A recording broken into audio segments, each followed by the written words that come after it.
There are a lot of questions bubbling underneath the solid earth of the Godfather trilogy, but one that surfaces more than any other is, what does it mean to be American? The first film opens with the phrase, "I believe in America," setting up the entire trilogy as commentary on what it means to be an American, what it means to live in America, and particularly what it means to assimilate to the American way of life from the perspective of immigrants. These topics exist in the entire trilogy, but are perhaps the most pronounced in The Godfather Part 2. In this film, we see the exposure of what is traditionally called the American dream. It's a vague concept and has no official definition. Historian James Truslow Adams once tried to define it optimistically. The American dream is that dream of a land in which life should be better and richer and fuller for everyone, with opportunity for each according to ability or achievement. That's a utopian ideal, though. The American dream is more commonly the idea that anyone with $1 in their pocket, if they work hard enough and remain honest and trustworthy, could become a millionaire. As naive and unlikely as that is, this definition, married to wealthy equaling happy, says a lot about American values. But what about in The Godfather Part 2? How does it showcase the American dream, and how does it subvert those expectations? That these hearings on the Mafia are in no way whatsoever a slur upon the great Italian people. For the Italian immigrants, America provided opportunity. Peasants who had been trapped for centuries in a cycle of illiteracy and poverty now had a chance at economic freedom and individual sovereignty.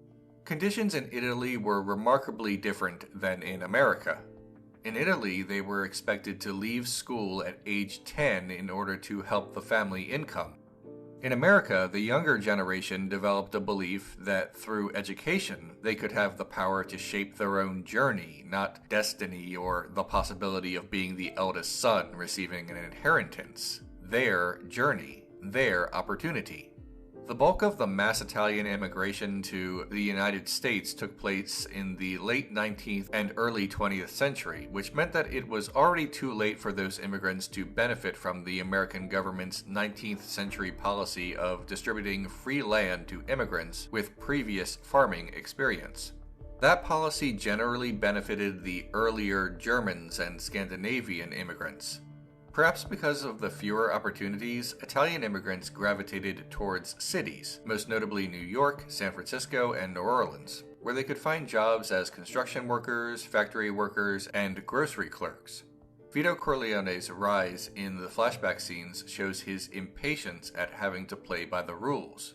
He learned that the harder the physical work, the less the job paid.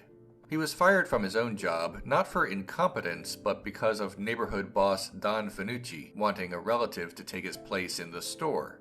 He watched his fellow Italian immigrants trade one form of poverty for another and concluded that America not only requires immigrants to succeed, but requires its people to be ruthless to achieve individual success. In the early 20th century, the aforementioned James Adams claimed, "There seems to me to be plenty of evidence to prove that the immigrants are made lawless by America rather than America is made lawless by them." There may be something to that, especially as it relates to the Mafia. Prohibition, an amendment to the United States Constitution, helped the proliferation and romanticization of organized crime. Prejudice against Italian Americans in much of the 20th century is made clear by the senator character who, when demanding a bribe from Michael, disparages Italians in general, not just those in organized crime. During the committee hearings, he shows his hypocrisy by claiming a great love for Italian immigrants. The committee hearing scene is actually fascinating, not only in and of itself, but what it says about the audience. We know Michael is lying. He is lying about everything that he is, apart from his true statement about being a veteran. He is protecting his organized criminal empire, his part in murder and other crimes. Make no mistake, his crimes are egregious, yet because he is squaring off against a system that has mistreated his people, a system that lied to him and every other immigrant about the American dream, he is cast as the hero of the scene. We are expected to want him to outsmart the senators, and he does, and the film frames this as a great victory for the people. I consider it a great dishonor to me personally to have to deny that I am a criminal. At the end of The Godfather Part 2, we see a flashback of Michael enlisting in the United States Marine Corps as America enters World War II. His family is startled by this, especially Sonny, calling anyone who would die for anyone but family a bunch of saps. But Michael, at this point in his life, believes in America. He joins willingly, ignoring the deferment granted to him by his powerful father. This is actually a fairly accurate portrayal of how enlistment in the military went for Italian Americans.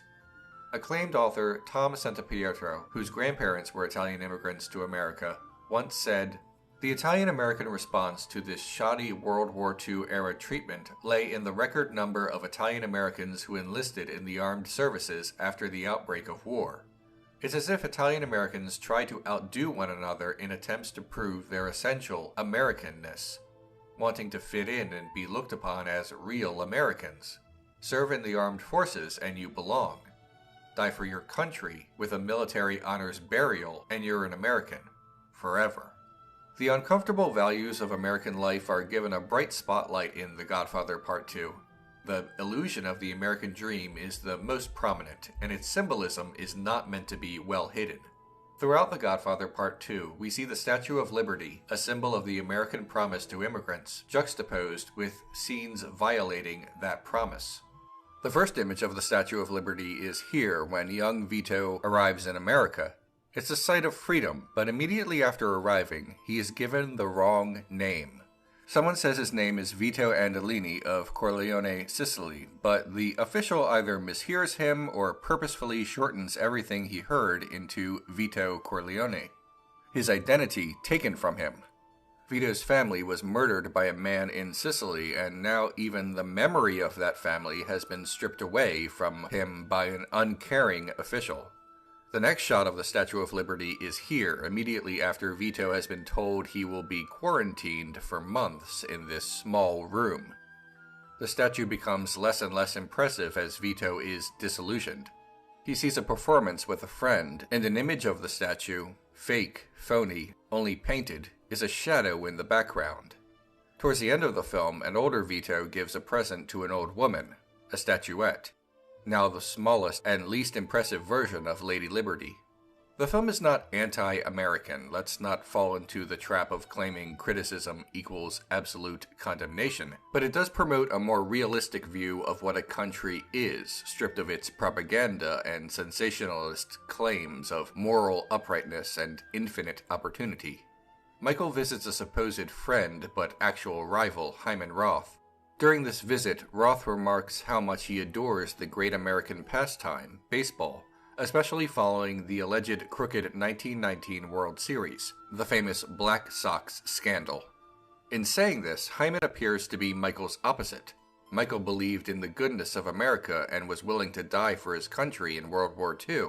By the end of the first Godfather film, he believed his country corrupt and that they were no better than himself, by that time a crime boss. Hyman, on the other hand, loves America because of its corruption. He loves how he can buy politicians.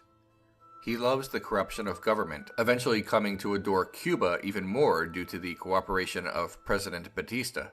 Hyman's admiration of Batista might seem un-American, but from another perspective, his ruthless capitalism may be the most American quality of any character in the film. After the victory of the communists, Hyman is obviously less enthusiastic. Michael does not give up on America altogether, though. His desire to make his organization legitimate is part of his desire for assimilation. He says that he doesn't want to kill or bribe, and he doesn't want to make money through illegal means like drug trafficking. He wants to own casinos, but legally.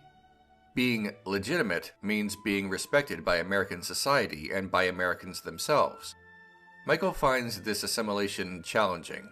In the beginning of Part 2, Kay reminds him that he promised that his organization would be legitimate in 5 years. At the start of the film, it has been 7. Michael's failed attempts at legitimacy parallel Italian Americans' attempts at assimilation through much of the 20th century. The hearings against Michael Corleone were inspired by the very real hearings led by Senator Estes Kefauver in 1950. Even President Nixon infamously said in a tape recording, "Where would we find an honest Italian American?" This sentiment lasted a long time, and of course, demonization of immigrants has not gone away. Now, why would I ever consider paying more than that? Because I intend to squeeze you. I don't like your kind of people. The Godfather Part 2 portrays America not as the dream, but in a more realistic light, and from the perspective of immigrants. It's neither glorification nor condemnation. America is a land of opportunity, that much is absolutely true, but it would be naive to think we all get the same opportunities and that all our opportunities flourish into success. The Kefauver hearings were part reality and part fantasy.